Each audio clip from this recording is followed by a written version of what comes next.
নমস্কার বন্ধুরা, আশা করি আপনারা সবাই ভালো আছেন। আর প্রবাস কিচেনে আপনাদের সবাইকে স্বাগত জানাই। আজকে আমি আপনাদের সঙ্গে শেয়ার করব কাঁকরোলের একটি সম্পূর্ণ নিরামিষ নতুন রেসিপি, যেটা বাচ্চা থেকে বড় সবাই কিন্তু খুবই পছন্দ করবে। যে কোনো নিরামিষ দিনেই আপনারা এই কাঁকরোলের নিরামিষ রেসিপিটি খুব সহজেই বানিয়ে নিতে পারবেন।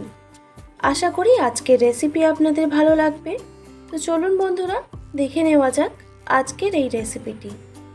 কাঁকরোলের রেসিপি বানানোর জন্য আমি 4 পিস কাঁকরোল নিয়েছি। আর কাঁকরোলগুলো প্রথমে পরিষ্কার করে ধুয়ে নিয়েছি, তারপর কেটে নিচ্ছি। কাঁকরোলগুলো খুব সরু সরু করে কেটে নিতে হবে, ঠিক যেমন আলু ভাজা হয় সেই রকম কেটে নিতে হবে।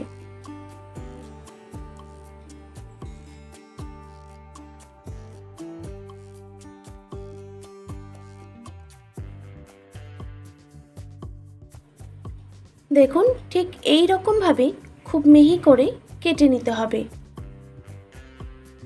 আর যতটা সরু করে কাটা যায় ততটাই সরু করে কেটে নিতে হবে।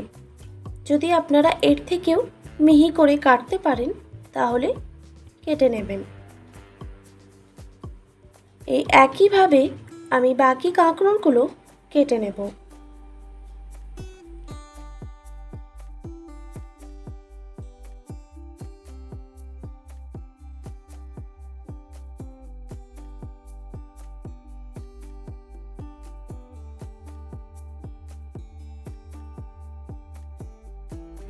একটা কাঁকরোল আমি এইরকম খুব মিহি করে কেটে নিয়েছি। এবার বাকি কাঁকরোলগুলো আমি একইভাবে কেটে নেব। সব কাঁকরোলগুলো কাটা হয়ে গেছে। আমি যেহেতু আগেই পরিষ্কার করে ধুয়ে নিয়েছিলাম, তাই আর আমি ধুচ্ছি না। এরপর এর মধ্যে দিয়ে দিচ্ছি পরিমাণ মতো নুন। নুনটা খুব ভালো করে মেখে নিতে হবে।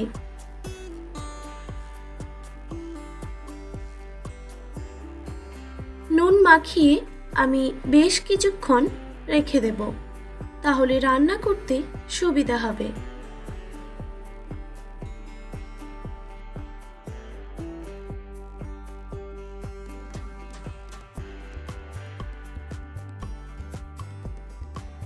প্রায় 20 মিনিট পর আমি আবারও ফিরে এলাম। ঢাকনাটা সরিয়ে দিয়েছি আর কাঁকরোলগুলো অনেকটাই মজে গেছে। আর কাঁকরোল থেকে দেখুন জল বেরোচ্ছে। তো আমি এই রকম হাত দিয়ে চেপে চেপে এক্সট্রা জলটা বের করে একটা মিক্সিং বোলে দিয়ে দিচ্ছি।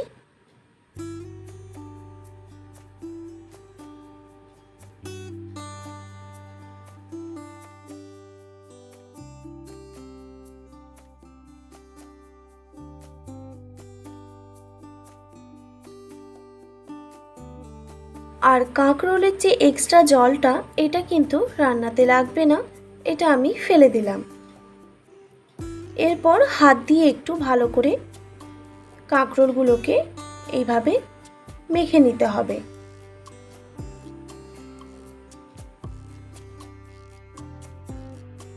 মেখে নেওয়ার পর দিয়ে দিলাম সামান্য পরিমাণে নুন। যেহেতু আমি আগে থেকেই নুন মাখিয়ে রেখেছিলাম, তাই নুনের পরিমাণটা একটু কমই দিলাম। আর দিয়ে দিলাম হাফ টেবিল চামচ হলুদের গুঁড়ো, হাফ টেবিল চামচ ঝাল লঙ্কার গুঁড়ো, আর দিয়ে দিলাম হাফ টেবিল চামচ জিরে গুঁড়ো, আর হাফ টেবিল চামচ গরম মশলার গুঁড়ো। আর ঝালের জন্য দিয়ে দিলাম বেশ কয়েকটা কাঁচা লঙ্কা কুচি, তবে ঝালটা আপনারা অবশ্যই কম বেশি করে নেবেন। আর দিয়ে দিলাম সামান্য পরিমাণে ধনে পাতা কুচি। আর দিয়ে দিচ্ছি 3 থেকে 4 টেবিল চামচ ব্রেড ক্রাম্বস। আর দিয়ে দিলাম সেদ্ধ করে রাখা আলুটাকে এইভাবে হাতে করে প্রেস করে দিচ্ছি। আপনারা চাইলে গ্রেটারের সাহায্যেও গ্রেট করে দিতে পারেন। তারপর সব উপকরণগুলোকে খুব ভালো করে মেখে নিতে হবে।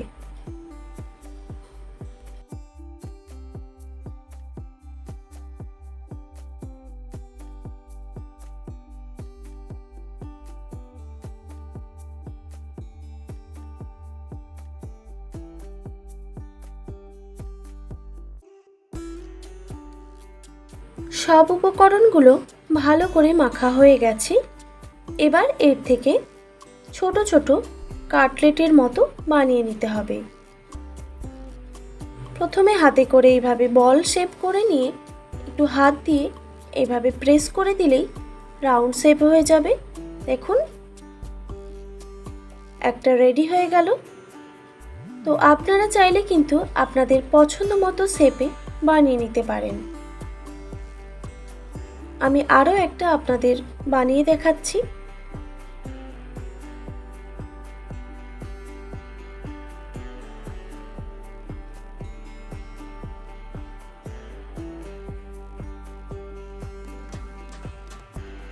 দেখুন আরও একটা রেডি হয়ে গেল। এইভাবে বাকি সবগুলো আমি বানিয়ে নেব। সবগুলোই বানানো হয়ে গেছে। দেখুন দেখতে কতটা সুন্দর লাগছে। এরপর আমি কিছুটা পরিমাণ ব্রেড ক্রাম্বস নিয়েছি। এর মধ্যে আমি এগুলো ডিপ করে নেব। দেখুন একটা রেডি হয়ে গেল। আমি আরও একটা আপনাদের বানিয়ে দেখাচ্ছি।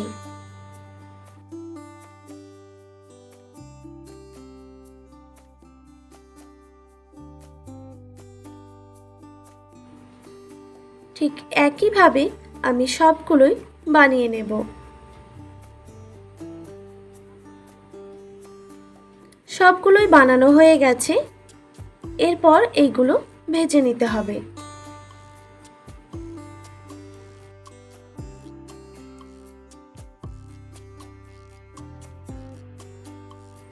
আমি এইগুলো ডিপ ফ্রাই করব না, শ্যালো ফ্রাই করব।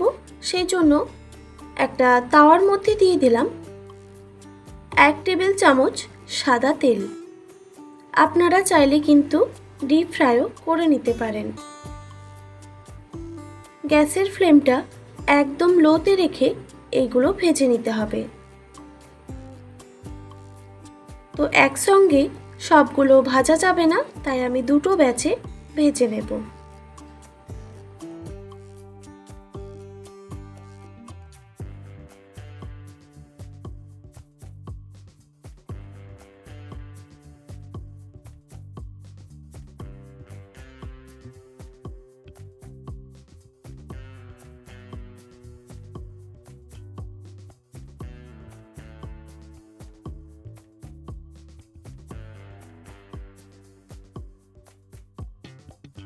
এক সাইডটা ভাজা হয়ে গেলে আরেক সাইডটাও খুব সাবধানে উল্টে দিয়ে ভেজে নিতে হবে।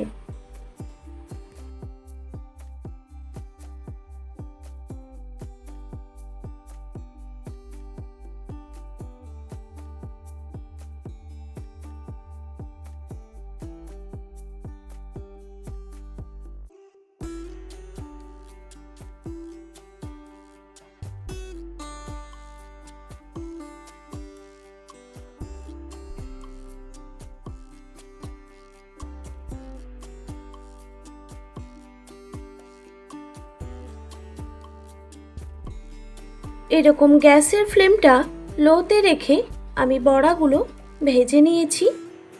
দেখুন ভাজা হয়ে গেছে। এরপর তুলে নিচ্ছি।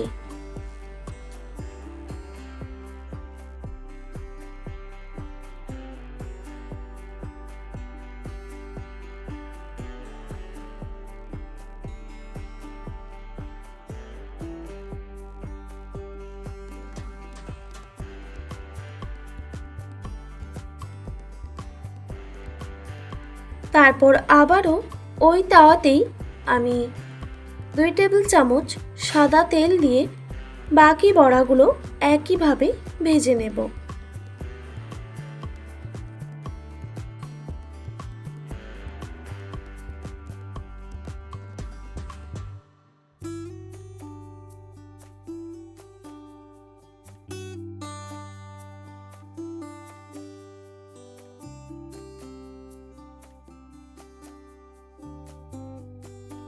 সব বড়াগুলো ভাজা হয়ে গেছে। এটা আপনারা স্টার্টার হিসেবেও বানিয়ে নিতে পারেন। আজকের রেসিপি আপনাদের কেমন লাগলো অবশ্যই কমেন্ট করে জানাবেন।